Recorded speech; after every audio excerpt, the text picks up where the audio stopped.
тәуелсіздік күні қаншалықты маңызды?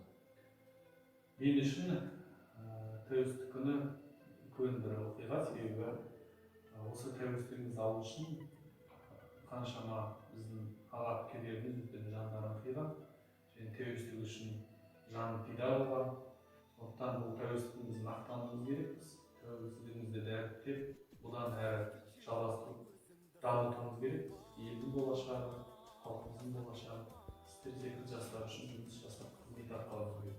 Сондықтан тәуелсіздік мен үшін өте маңызды. Рахмет бұл сізге. Подождите. Тәуелсіздік мерекесі құтты болсын.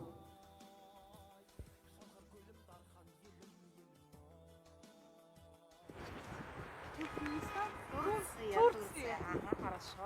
Можете авторов герба назвать? А можете сказать нынешний гимн Казахстана? Он какой еще? Ну, первый, второй. Хорошо. Молодец, а на этом где нацеловалась? Автора гимна.